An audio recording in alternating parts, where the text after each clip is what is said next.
मान्यवर, अभी एक फैशन हो गया है, आम्बेडकर आम्बेडकर आम्बेडकर आम्बेडकर आम्बेडकर आम्बेडकर। इतना नाम अगर भगवान का लेते हैं तो 7 जन्मों तक स्वर्ग मिलता था। अच्छी बात है ना? सुनिए तो। साहब का ये अपमान नहीं सहेगा हिंदुस्तान। मैं उस्मान, आप देख रहे सच्ची खबरें। चलो कम से कम इन पोंगे पंडितों की असलियत खुलकर सामने तो आई।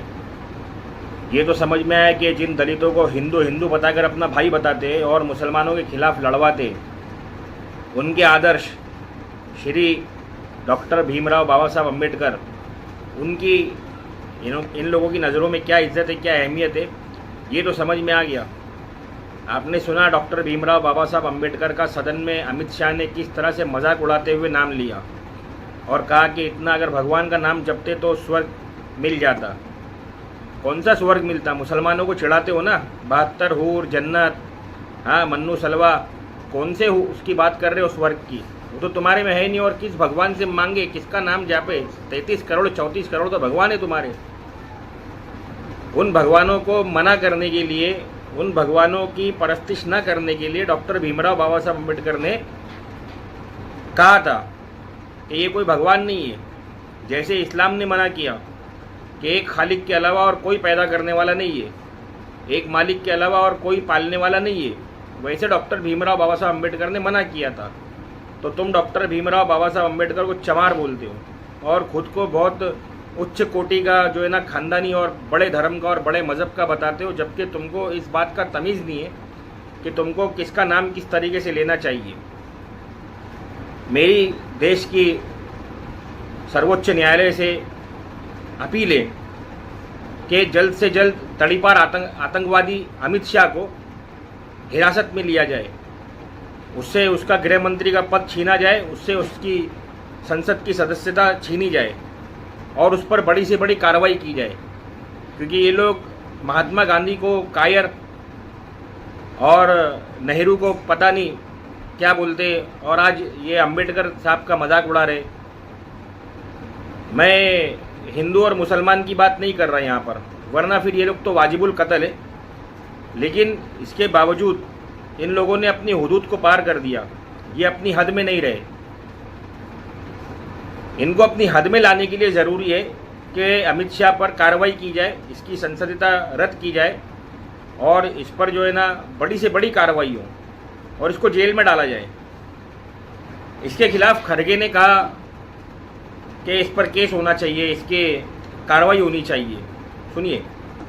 और वो मंशा जो उनके दिमाग में है कि उनकी जो मनुस्मृति की आइडियोलॉजी है वो और आरएसएस की आइडियोलॉजी जो है वो दर्शाता है कि वो खुद वो बाबा साहब अम्बेडकर के संविधान को रेस्पेक्ट नहीं देना चाहते। इसीलिए हम वो कंडम करते हैं और I demand his resignation. We all the parties demand his resignation and he should apologise to the country. और वो अपना काम करना चाहिए उन्होंने। और इस ढंग से अगर वो बात करते रहेंगे, सारे हिंदुस्तान में आग लगेगी कि बाबा साहब अम्बेडकर का अपमान कोई सहन नहीं करेगा। अगर उनको अपने जगह से इस्तीफा, यही वो संविधान है और यही वो शख्स है डॉक्टर भीमराव बाबा साहब अम्बेडकर, जिनके सदके तुफैल में तुम चंद मुट्ठी भर पंडित जो है ना हिंदुस्तान में सुकून से जी रहे हो। तुम यहूदी सुकून से जी रहे हो और तुम इन्हीं की बेइज्जती करते हो, इन्हीं का अपमान करते हो और इन्हीं के खिलाफ ऐसी बातें करते हो और इन्हीं का नाम बदतमीजी से लेते हो, इन्हीं की प्रतिमाओं को तोड़ते हो। अभी कुछ दिन पहले परभनी में भी इसी बात पर जो है ना दंगा फसाद फैलाया गया था इन हिंदुओं के द्वारा, जहाँ पर दलित लोगों ने और मुसलमान लोगों ने मिलकर जो है ना इस अपमान का बदला लिया था, जहाँ डॉक्टर भीमराव बाबा साहब अम्बेडकर की प्रतिमा को जो है ना छेड़छाड़ की गई थी और संविधान की किताब को जलाया गया था। तो हिंदुस्तान का ये हाल चल रहा है आज की तारीख में कि हिंदुस्तान में संविधान को माना नहीं जा रहा। हिंदुस्तान में मनुस्मृति लागू हो चुकी है।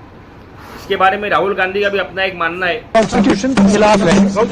ये इन्होंने कहा ये पहले ही कह रहे थे कि कॉन्स्टिट्यूशन को हम चेंज करेंगे, ये इसके खिलाफ हैं, अंबेडकर जी के खिलाफ हैं, उनकी विचारधारा के खिलाफ हैं।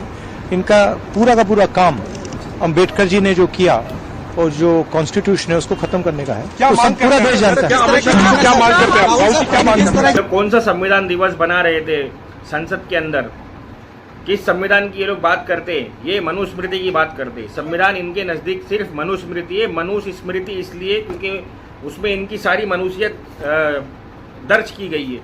इनको भगवान मानने का जो है ना एक सिस्टम बताया गया है अच्छी तरीके से कि ये चोर लोग और ये आतंकवादी लोग जो है ना भगवान है, सो कॉल्ड हिंदू लोग, और बाकी सारे जितने भी है वो इंसान नहीं है, वो जानवर है। वो या तो शूद्र है या दलित है या चमार है या अछूत है या ऐसा कुछ और गंदगी है।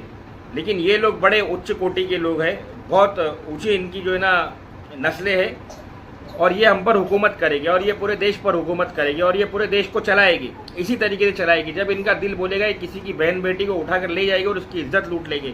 जब इनका दिल बोलेगा ये किसी का कत्ल कर देंगे और उसको अछूत बता देंगे। जब इनका दिल चाहेगा ये किसी भी विश्वविद्यालय को, जैसे नालंदा विश्वविद्यालय को पुष्पमित्र शुंग ने जला दिया था, वैसे ये लोग किसी भी विश्वविद्यालय को जला देंगे और ये पढ़ाई लिखाई को आगे नहीं बढ़ने देंगे।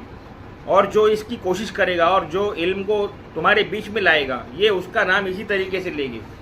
जो इस बात के कानून को लाएगा कि नागरिक सर्वश्रेष्ठ है, धर्म सर्वश्रेष्ठ नहीं है, ये उस आदमी की इसी तरीके से बेइज्जती करेगी, इसी तरीके से उसको जलील करेगी। इनकी सरकार और इनके संविधान को, जो जिसको ये लोग संविधान मानते हैं, मनुस्मृति को, उसका भी एक नज़ारा आप देखिए।